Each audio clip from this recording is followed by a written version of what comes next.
I grew up thinking that the polar plunge was something people only did to get out of their comfort zone and raise money for charity. But it turns out it's more than that. There are people that jump into freezing cold lakes sometimes every day in the winter. To them, it's a way of life, a way to socialize with others outside in nature. There are also associated physical and mental benefits of cold exposure, and some people have even created businesses around it. So on the first day of 2020, I went to an event to find out more about it.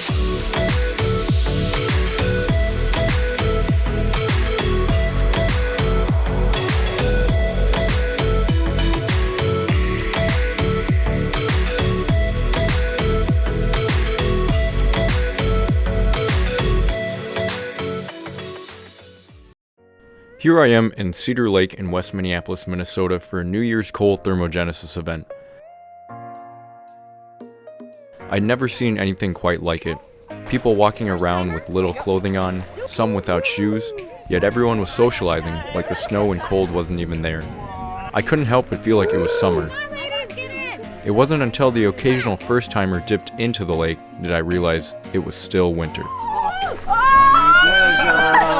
So to get started, I met with Blue and Orange, the founder of Twin Cities Thermogenesis Group, to find out how they both got involved. Yeah, I started the Twin Cities Cold Thermogenesis Group in 2013, and we started off at Lake Harriet. We got into it because we were listening to various podcasts on the benefits of cold swimming, which increases your immune system, helps you sleep better, it helps your metabolism. There's a lot of benefits, helps with depression.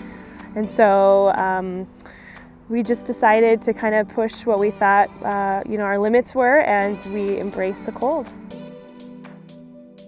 I got involved because my bestie actually made it look like a lot of fun, which is freaking crazy.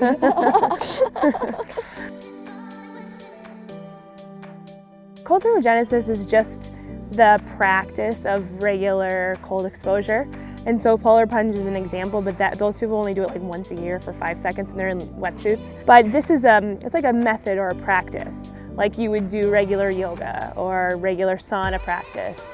Cold thermogenesis is the practice of just intentionally exposing yourself to cold.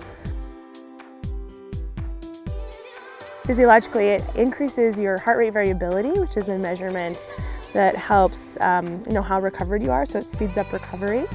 It also improves sleep, so your deep sleep phases are longer at night.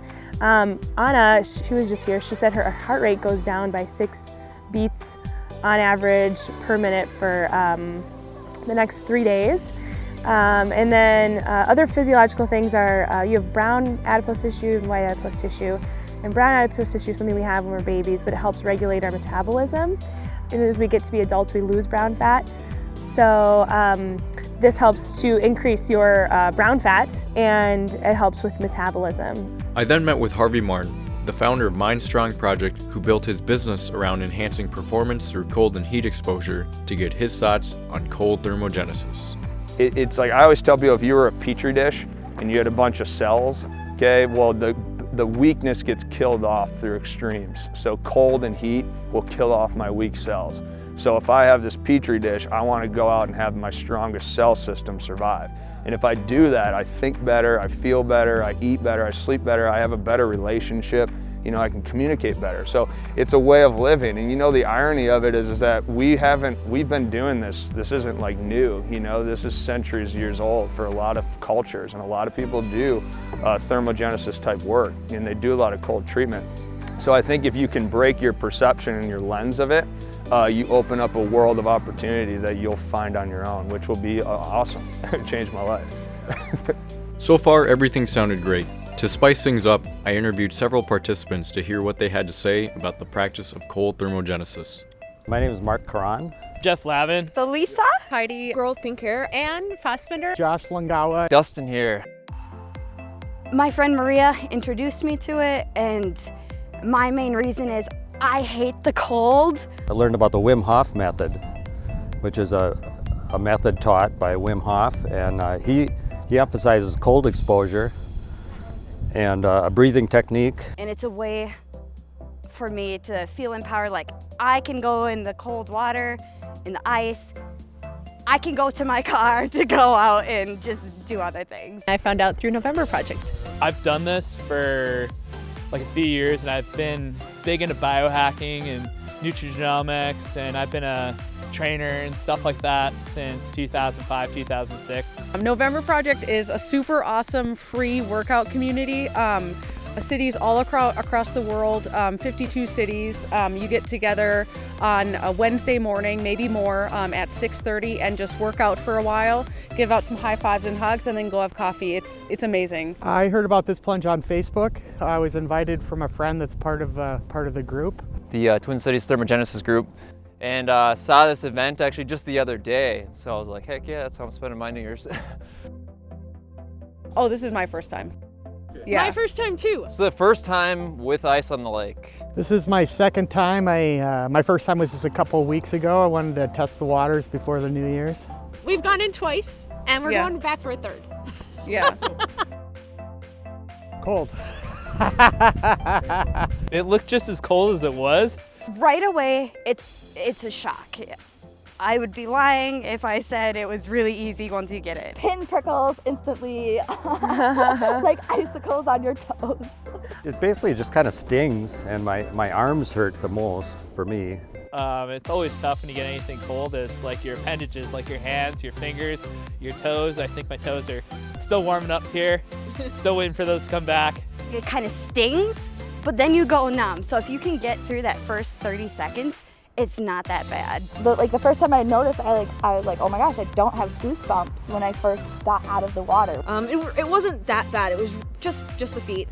It wasn't as bad, I think, as I was expecting it to be. You know, later on, it just feels really good. It was exciting. I was afraid. I heard it was really terrible, but it wasn't at all. I think anybody could do it. I was like, like even when I first went in, I was like, oh, and it does become a little bit uncomfortable, but it wasn't scary or frightening. And it was, I mean, we've gone back, so it's fun. Yeah. And we're back again. And it feels good, and I feel energized. It's like, woohoo, I'm doing this.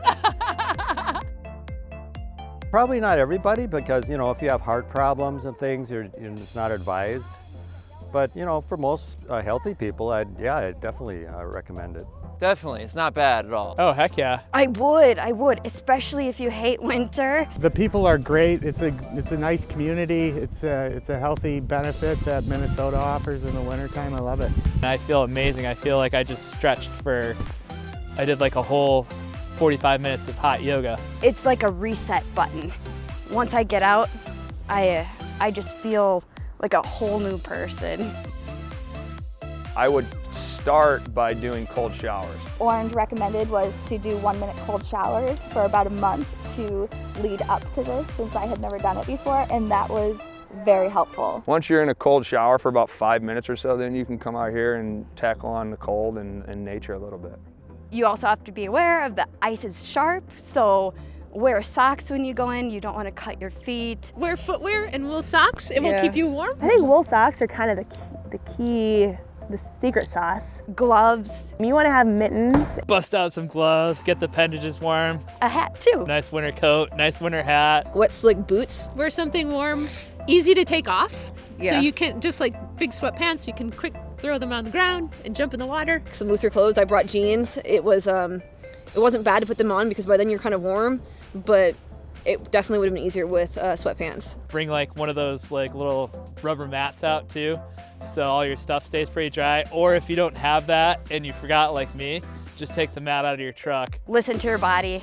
If you're too cold, just get out. It's kind of a mental challenge to get into that water. It's a mind over matter thing, taking control of your body in these more uncomfortable situations. We always say wake up the primal, right? And if I wake up that reptilian state in my brain, then I'll activate myself and I'll feel alive. You will feel alive is the best way to explain it. It really sets you up from a clarity perspective, as well as just energy too. You come out of this, you have energy. If you do it every week, it gets easier. There's this whole level of personal growth that happens once you go chase that other side of fear, because on the other side of fear is freedom.